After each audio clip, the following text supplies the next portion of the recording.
Oke, assalamualaikum warahmatullahi wabarakatuh. Salam para sahabat petani Nusantara.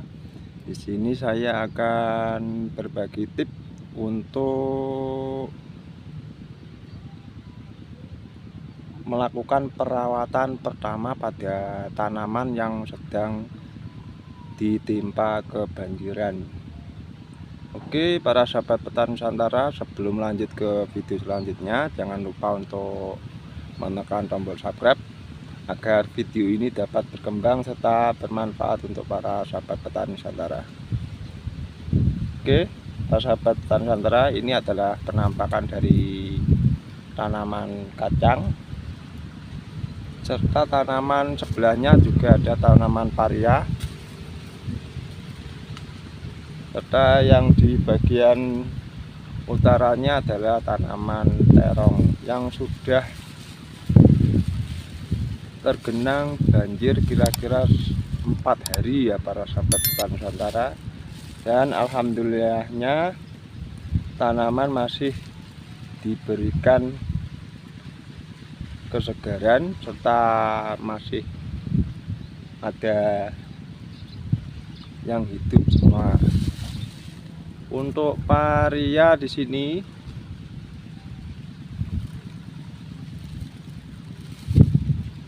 tanamannya tidak terlalu tahan para sahabat petani Nusantara. Ini kira-kira hampir 60% atau kira-kira 70% ini masih hidup. Dan untuk kacang di sini kacang panjang ya para sahabat petani Nusantara, ini adalah kacang panjang jenis varietas Guarda. Ini adalah produk dari PT Cap Panah Merah. Dan kondisinya itu masih segar, kira-kira ada 90% yang dinyatakan hidup. Untuk pengolahan tanah di sini saya tidak menggunakan sistem pengolahan tanah para sahabat petani Nusantara. Di sini orang di sini sebagian besar hanya menanam tanaman jenis apapun seperti jagung atau tanaman hortikultura lainnya dengan cara sistem TOT, yaitu tanpa olah tanah. Mungkin ini jadi penyebab kenapa tanaman masih dapat bertahan hidup meskipun tergenang sampai 3 atau 4 hari, karena mungkin kondisi tanah yang padat sehingga tanaman atau akar tanaman tersebut dapat menancap kuat di tanah. Ini adalah tanaman kacang yang sudah berusia kira-kira 3 minggu. Yang sebelumnya adalah hasil tumpang sari dari tanaman jagung. Untuk tanaman jagung dulu itu saya beri tumpang sari dengan sayuran gambas atau oyong. Setelah tanaman oyong sudah mengalami habis masa panen, di bawahnya saya beri tumpang sari dengan kacang atau kacang panjang.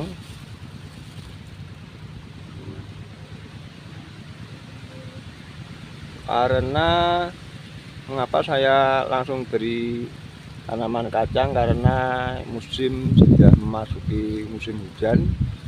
Untuk ditanami tanaman lain juga agak susah untuk tumbuh seperti toyong atau labu.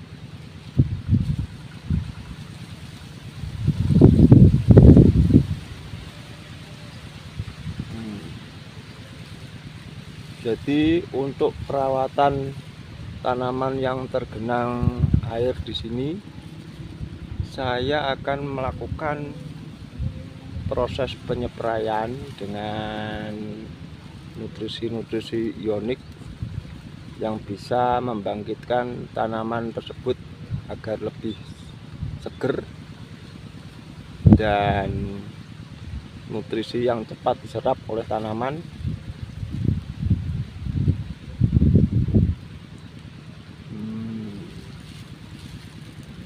Untuk pemupukan saya tidak melakukan pemupukan dahulu karena kondisi akar juga belum siap atau masih labil.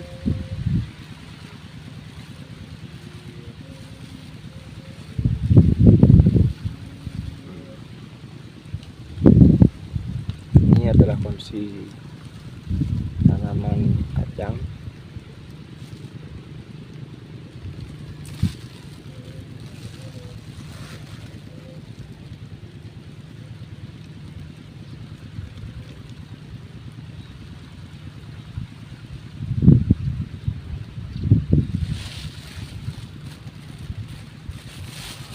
Untuk di masa hujan atau musim penghujan ini biasanya itu tanah bisa menjadi asam-asaman. Saya biasanya melakukan proses penyepraian juga dengan H2O. H2O cair yang bisa didapat dari toko obat kimia. Di situ saya melakukan atau pengaplikasian H2O tersebut dengan cara penyepraian juga dengan sistem pengocoran serta pemberian kapur dolomit.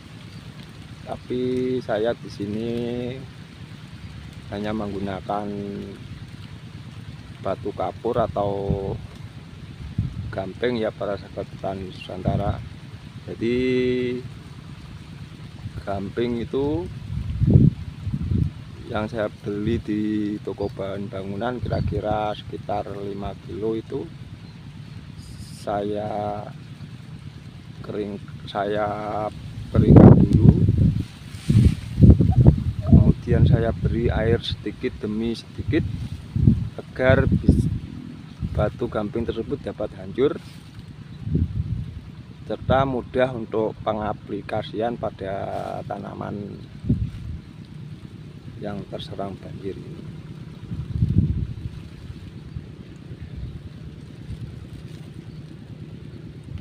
Ini para sahabat Nusantara,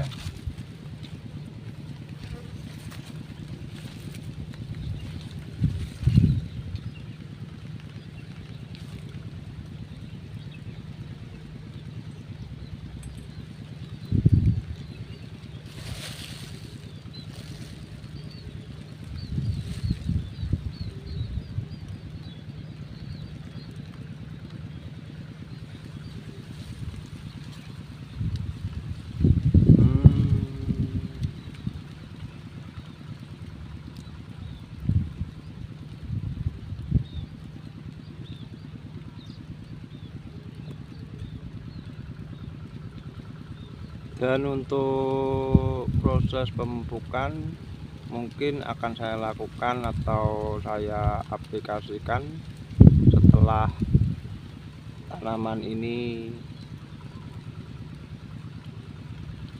airnya benar-benar kering. Untuk pemupukan saya biasanya menggunakan ultradap atau unsur fosfor yang tinggi untuk merangsang proses pembentukan akar baru, serta juga penyepraian dengan fosfor yang tinggi seperti ultradap dengan dosis 4 sendok makan untuk tangki sprayer ukuran 16 liter. Dan untuk penyepraiannya atau pengaplikasian sprayan kita atau saya melakukannya jarak intervalnya kira-kira 5 hari sekali, dan itu pun proses pengaplikasiannya dilakukan setelah melakukan proses pemupukan dari akar atau pengocoran.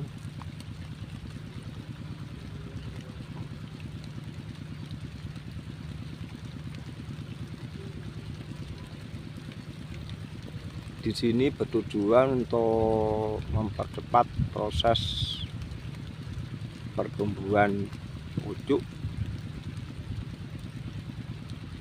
dan apabila sudah tanaman sudah kelihatan normal atau sudah melakukan proses pertumbuhan yang baik, kita akan melakukan proses penyepraian unsur kalium yang tinggi seperti kalium nitrat. Di sini saya menggunakan KNO3 atau KNO. Itu saya spraykan dengan dosis untuk satu tangki ukuran 18 liter saya beri kira-kira 4 sendok makan, yang saya campur dengan Ultradap kira-kira ya 1 sendok makan saja,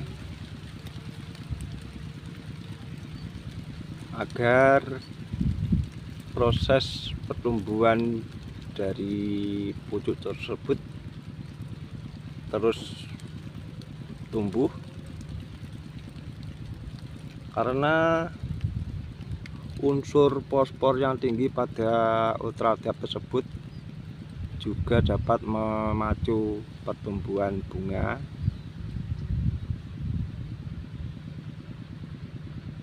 serta memacu pertumbuhan tunas-tunas baru. Dan untuk unsur kaliumnya dapat mencegah kerontokan bunga atau buah pada tanaman sayur ini.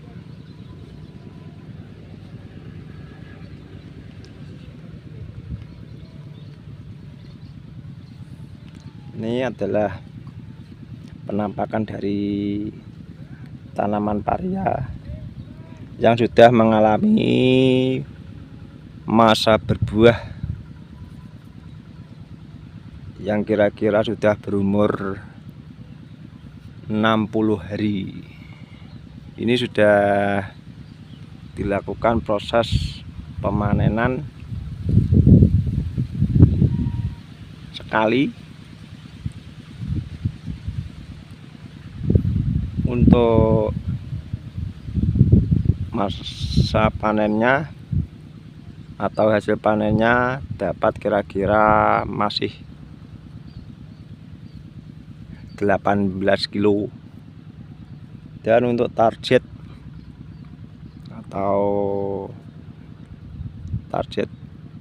untuk masa, maaf ya para petani Nusantara, untuk hasil buahnya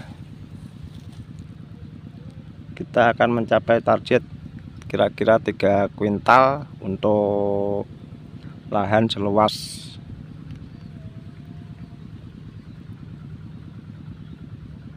100 ru, atau di sini orang biasa menyebutnya banon 100, yang kira-kira luasnya 100 meter persegi.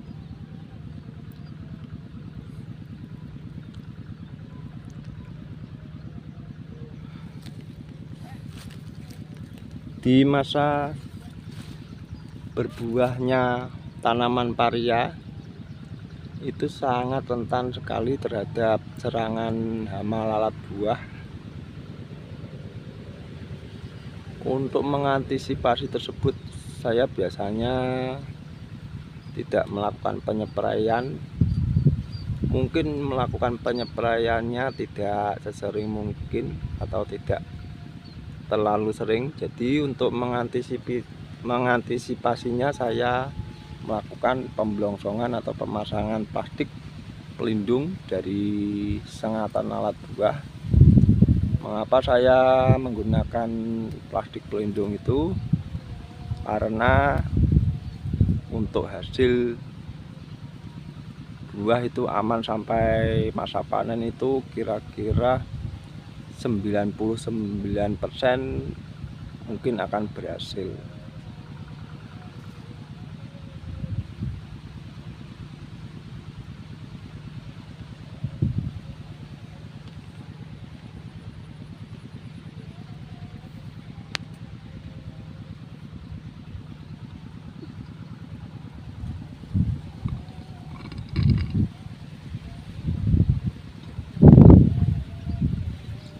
Untuk penyepraian hama, di sini sudah mulai muncul hama-hama seperti pengisap batang. Untuk penyepraiannya saya jadikan satu dengan bahan aktif dimetod atau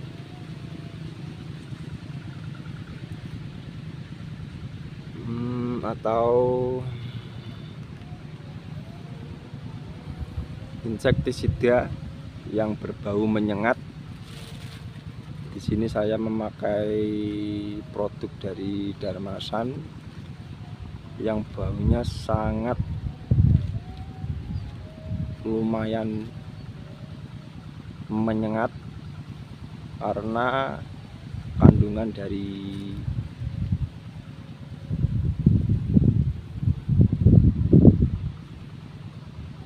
bahan aktifnya sangat tinggi, yaitu sekitar 70%, sehingga baunya cukup menyengat.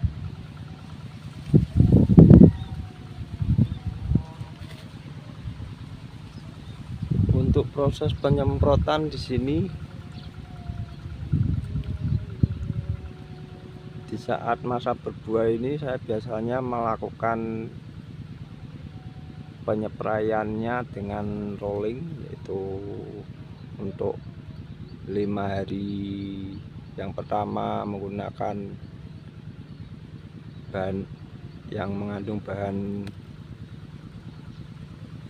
fosfat yang tinggi, dan untuk yang kedepannya saya menggunakan bahan aktif atau kandungan pupuknya mengandung kalium tinggi.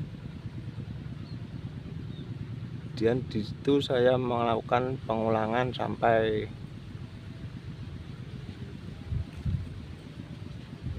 masa panen habis.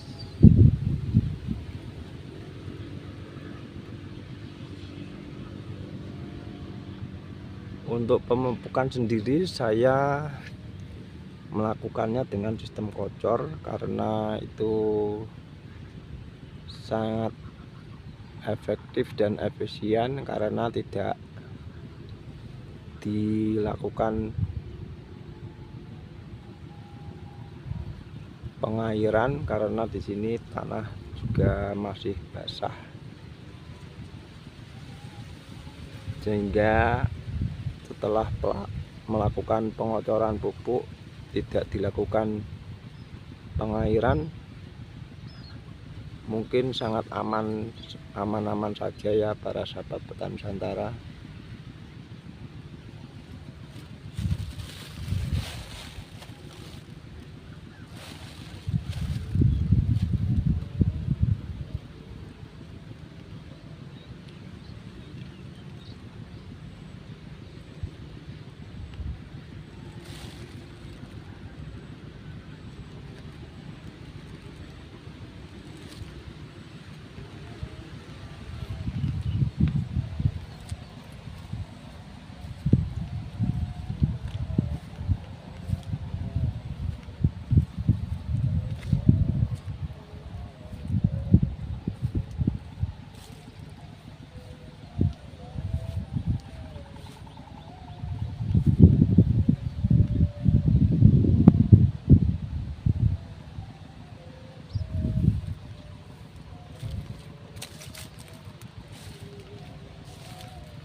Buahnya cukup lebat ya para sahabat petani Nusantara.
Maaf ya para sahabat petani Nusantara, saya tidak bisa menunjukkan tanaman yang ada di dalam karena kondisi tanah masih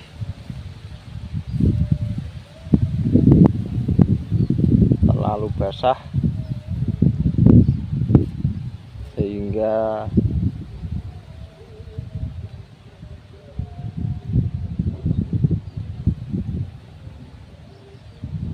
tanah masih sedikit liat.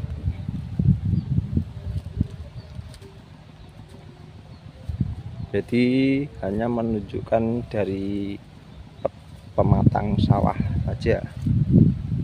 Itu yang di sebelahnya tanaman kacang ada tanaman terong yang juga dilanda kebanjiran.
Oke para sahabat petani Nusantara,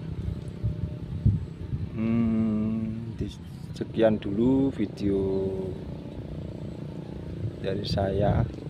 Mohon maaf apabila ada kata-kata yang mungkin agak kurang jelas karena di sini saya masih pemula dalam menggunakan kamera. Jadi mungkin untuk cara berbicaranya agak belum pede.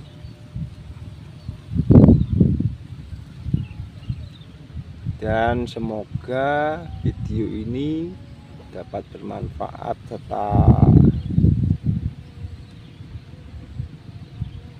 berkembang. Dan sekian dulu video dari saya. Wassalamualaikum warahmatullahi wabarakatuh.